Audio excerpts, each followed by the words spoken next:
Hi, I'm Ken Burns. Our nation's youth are confronting a crisis, and they are asking us to listen and to help. 75% of all mental illness begins by age 24. Suicide is the second leading cause of death among young people ages 10 to 34. This June, a new film directed by my longtime colleagues and friends Eric Ewers and Christopher Ewers sets out to provide a space for young people to talk about their lived experience and their mental health journey. Hiding in Plain Sight, Youth Mental Illness will air on PBS over 2 nights, June 27th and 28th.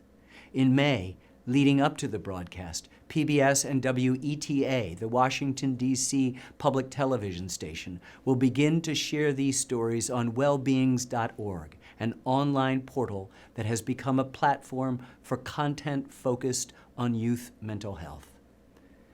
As a country, we must acknowledge this crisis and ensure that we are providing the resources and care our young people deserve.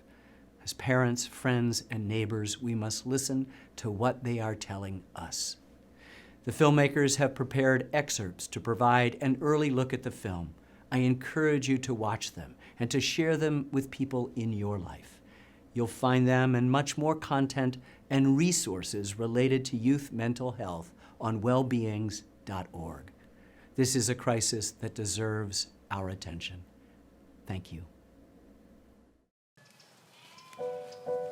I remember having sad thoughts and asking myself, like, what's wrong? I look in the mirror and there's nothing wrong with me on the outside. There's absolutely nothing wrong to make sense of that pain. My friends had no clue what I was going through. In anything that I did, I couldn't find myself to be happy. You need, like, an answer of what is going on. It's the place where sadness leaves off and depression begins.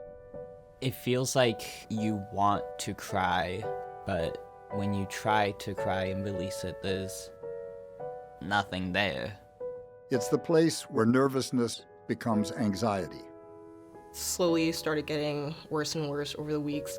I just stopped going out of my room sort of at all. Where excitement becomes mania. I'll feel so restless that one time I drove in the middle of the night to Pittsburgh just to turn around. And habit becomes addiction. If I take one pill, if I take one sip of a drink, it's over.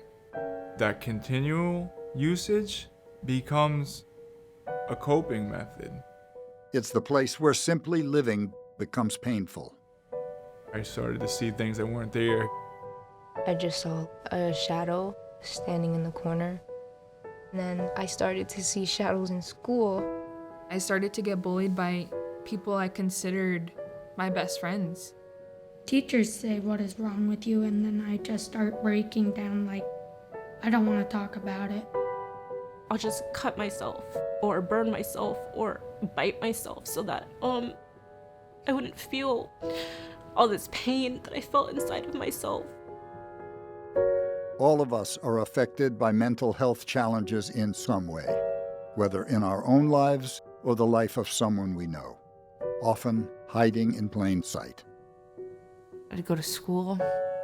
You know, you put on a face, you're happy, you're bubbly, and then you eat lunch alone in the bathroom. At that age, how are you ever gonna admit, I am thinking of suicide? When something abrupt like someone you know dying from suicide happens, it's very difficult to understand what to do from there. These are the chronic issues of early life. About 75% of mental illness has onset before age 25. This is the problem that we all deal with in secret. Help is available, and with the right treatments, you can feel better. After my parents got divorced in 3rd grade, we started going to a counselor. I think I don't actually give my therapist enough credit. I need to be medicated. God, that sentence sounds... I need to be medicated. I was on medications that they would put grown men on. For many who have suffered silently, simply reaching out may be the most intimidating step of all. But the relief can be as indescribable as the pain once was. Finding your person that can help you through times like that is extremely important. And once you start talking, then you'll realize that that's your person and that they can help you through these struggles and that you aren't alone. You have value. You are worthy of love. These are the journeys of more than 20 young Americans from all over the country and all walks of life, who have struggled with thoughts and feelings that have troubled and at times overwhelmed them. They share what they have learned about themselves, their families, and the world they live in. They speak for many of us. They speak to all of us.